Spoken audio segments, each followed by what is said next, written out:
Perdón, una de las cosas que les quería mostrar es esto también, porque ya me estaba olvidando de mostrárselo. Creo que lo están viendo ahí en pantalla, si lo están leyendo ahí. Bueno, quiero que escuchen esto. Hola a todos sudamericanos, ¿cómo andan? Sean bienvenidos a un nuevo video de Sudamérica, tu canal de fútbol sudamericano. Día de hoy, día de Juegos Panamericanos 2023, y nos encontramos con el cierre de esta fecha número 1 en la que tuvimos, por supuesto, muchos partidos muy buenos, otros en los que quedó un poco de aburrimiento, como es el caso de Brasil-Estados Unidos, que Brasil ganó sobre el final, por lo tanto el video no estuvo en el canal, pero en este caso estamos con el partido de la noche, el partido que cierra lo que fue esta jornada número 1 y que quedó con un broche de oro, podemos decir. ¿Por qué? Porque jugó el anfitrión, jugó la selección chilena, jugó la roja, jugó con su técnico de la mayor en cancha y a su vez también le ganó a México por 1-0 por la mínima, es cierto, pero bueno, dejó muchas cosas para analizar, incluso un pedido de renuncia al técnico Eduardo Berizzo en este caso. Así que estén atentos porque al final vamos a mostrar el video de lo que son las imágenes desde la cancha, porque hoy se colmó el estadio, creo que le dicen el Sausalito, puede ser, al estadio donde se jugó hoy el partido entre Chile y México. Esta fecha número 1, y como les digo, se cerró. Y en este grupo A quedaron líderes las dos selecciones de Sudamérica.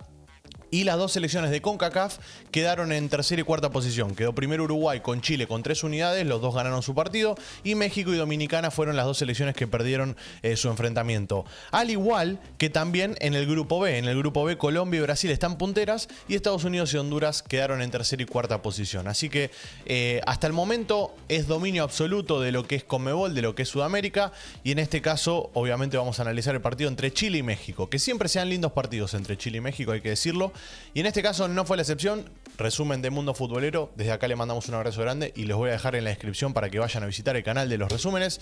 Y ahora sí, vamos a darle play a las mejores jugadas de este partido que tuvimos entre Chile y México, que tuvo, la verdad, muy buena participación del público. Se lo notó muy metido con los chicos, empujando y acompañando. Eso a mí en parte me gusta porque siento que les da otro toque al campeonato, porque en los partidos anteriores, que no había locales, que no había muchos aficionados, por decirlo de alguna manera, de las selecciones, quedó en evidencia que estaba vacío el estadio. Pero en este caso, en el partido de Chile, hubo bastante gente, así que me encantaría que Chile avance de ronda para poder seguir viendo este marco que tenemos, que es muy lindo para disfrutarlo, ¿no? Por el lado de Chile tenemos que hay dos jugadores de experiencia, como es el caso del arquero Brian Cortés, que es el arquero de la selección mayor, y en este caso también lo tenemos en lo que es la sub-23, porque quieren ir a los Juegos Olímpicos. Entonces por eso también está el técnico Toto Berizzo, que decidió hacerse cargo él de la selección. Y también otro de los jugadores de experiencia que tenemos es Saldivia, con 32 años, jugador de la Universidad de Chile, que también está en parte ahí, forma parte del once inicial, que está como central. Después el resto son todos de 23 años para abajo, como también México. México, por su lado, no tiene jugadores experimentados, solo de 23 para abajo. Entonces quizás un poco la experiencia se puede marcar dentro de la cancha. Están viendo que la mayoría de las jugadas del primer tiempo vinieron por el lado de México. Pero ¿qué pasa? Las dos jugadas más claras del primer tiempo también y del partido, creo que yo, llegaron de la mano de Chile. Porque ahí vimos, por ejemplo, el gol que le anularon a Chile en los primeros minutos por un supuesto offside. Y bueno, terminaba siendo anulado. Y en este caso iba a llegar también el gol de la selección chilena. Muy buena esta jugada, hermosa, la verdad. Es un auténtico golazo. No sé si lo van a enfocar al Toto Berizzo diciendo golazo, golazo. Pero ahí está, golazo. Y sí, fue un jugadón espectacular por la banda derecha, por esa banda donde estuvo atacando Aravena, y el gol terminó llegando de la mano del señor Maximiliano Guerrero, porque Aravena y Guerrero estuvieron cambiando cada tanto de banda. Fueron los dos extremos del día de hoy. Se alternaron muy bien también con el 9, que es Pizarro, y a su vez también el mediocampo supo aguantar muy bien las subidas de los extremos y tapar huecos y de esa manera no quedar mal parado, ¿no? Voy a ponerle nombre y apellido a los tres jugadores que para mí hoy en día marcaron el equilibrio de Chile, aunque en el segundo tiempo se fue metiendo hacia atrás. No sé si es del técnico eso o es cansancio de los jugadores, pero lo cierto es que Chile el primer tiempo lo jugó muy bien, el gol le dio mucha confianza y miren que de hecho empezaron a atacar con más jugadores, empezó a llegar más al área y, como les estaba diciendo, Pérez, Canales y Pizarro son los tres mediocampistas que hoy en día le dieron equilibrio a la selección chilena, aunque como les digo, en el segundo tiempo la verdad jugó muy mal. Le cedió mucho la pelota a México, aunque México no pudo hacer mucho tampoco, así que en parte Podemos decir que la victoria 1-0 por parte de Chile estuvo bien, las más claras la tuvo Chile, la que tuvo la mandó a guardar y así fue. Aravena me está gustando mucho cómo está jugando, creo que necesitaba este tipo de competencias para poder levantar el nivel y levantar y generar ritmo.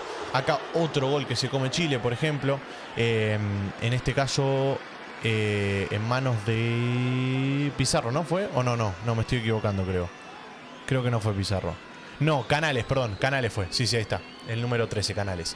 Canales quedó a nada de empujarla ahí. Se la levantó justo, se la punteó justo, pero se le va por arriba del travesaño. Lo estaban agarrando igual de todas maneras, pero bueno, estaba ahí, bueno, Pizarro también estaba en pantalla y Canales era quien terminaba tirando la pelota por arriba. Ahí terminaba el primer tiempo. Hasta el momento creo que el 1-0 estaba bien por parte de México. Los primeros 10 minutos fueron buenos. Tuvo esas 2-3 chances que vieron que atajó Brian Cortés. Eso es lo bueno de tener un arquero con experiencia y que sabe de jugar estos partidos. Y terminó ganando 1-0 el primer tiempo Chile. El segundo tiempo es lo que les digo. Chile empezó a ceder mucho más la pelota, quizás renunciando más al ataque y dedicándose más a defender, pero no tuvo muchos sobresaltos tampoco. Así que, lo vuelvo a repetir, en líneas generales en los 90 minutos creo yo que Chile ha hecho un gran trabajo, ha hecho un gran labor. De todas maneras, yo sigo sosteniendo que para mí Berizzo no es el técnico para la selección chilena. No entiendo tampoco por qué se dedicó él a dirigir la Sub-23. No sé si quiere generar un poco de, ¿cómo decirlo?, expectativa, podemos decir, de cara a lo que va a ser la selección mayor y quizás con buenos resultados en la Sub-23 ganarse un poco, meterse un poco el público en el bolsillo. Pero bueno, acá un gran atajadón del arquero mexicano, que también quiero hablar un poco de México, pero bueno, nos estamos centrando en Chile. Ustedes saben que en este caso, en este tipo de partidos, nos centramos en Chile. Pero bueno, el arquero Tapia de México también tuvo 2-3 atajadas buenas. Acá un tiro libre muy bueno, pega en el travesaño. Esta jugada es increíble, es muy buen tiro, la verdad, un excelente tiro, muy bien pateado además. Pero bueno, lo que le falta a Chile, creo yo, hoy en la selección mayor, además de un buen técnico, que obviamente eso queda en manos mías. Este atajadón también, me había olvidado de este atajadón. Tapia hoy fue una de las figuras de México. Me había olvidado de ese atajadón, me había olvidado. Así que muy buena atajada de Tapia, gran pase en profundidad acá en cortada. Y como les digo, los tres chiquititos de arriba jugaron muy bien, los tres. Tanto Guerra como Pizarro como el señor Aravena jugaron los tres excelente el día de hoy y nada que reprocharse. Los goles ya van a venir, eso siempre. Pero como les estaba diciendo, para mí hoy en día lo que está fallando a nivel selección chilena es un proyecto a largo plazo para empezar, en el que se fomenten las inferiores, porque talento Chile tiene, pero no lo está encontrando hasta el momento y tampoco lo está gestionando. Entonces, teniendo en cuenta que vos tenés jugadores muy buenos de la Sub-23 como los que vimos el día de hoy, te está faltando un técnico que los haga caminar, que los haga funcionar, y a su vez también te faltan juveniles en la selección mayor, porque en la selección mayor siguen jugando los mismos de siempre y a veces necesitas un cambio generacional, necesitas gente que venga con más ganas, que venga con ímpetu, que venga juventud, necesitas. Entonces creo yo que hoy Chile está teniendo una buena camada de chicos ahí en la Sub-23 como para poder empezar a mirar hacia adelante. Osorio empezó a ser cada vez más parte de la selección mayor, así que es otro de los chicos con los que puede contar el día de mañana el Toto Berizzo. Pero bueno, todo va a depender de cómo le vaya al Toto y también de que le tengan confianza o no de la federación. Perdón, una de las cosas que les quería mostrar es esto también, porque ya me estaba olvidando de mostrárselo. Creo que lo están viendo ahí en pantalla, si lo están leyendo ahí. Bueno, quiero que escuchen esto. Voy a hacer silencio.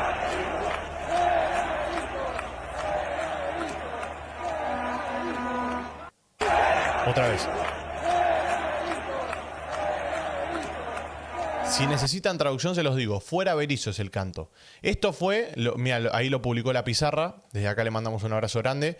El público asistió al Sausalito, que es el estadio que les había dicho, para el partido entre Chile y México, pide la salida de Eduardo Berizzo. Bueno, nada, me gustaría saber de qué lado están ustedes. Si opinan que se tiene que ir, se tiene que quedar, me lo dejan ahí abajo en los comentarios. Gracias, sudamericanos, por estar ahí detrás de la pantalla. El día jueves vamos a estar nuevamente con los Juegos Panamericanos, con la fecha número 2. Chile quedó puntera con Uruguay y de esa manera se empieza a abrir un poco la pelea, ¿no?, por este grupo A, que tiene, como siempre, y como les digo, los primeros 2 de cada grupo van a clasificar a la siguiente instancia y ahí, bueno, veremos cómo van a ser los cruces, ¿no? Así que gracias por estar ahí. Ahora sí, nos veremos en el siguiente video. Un abrazo a todos y chao, chao.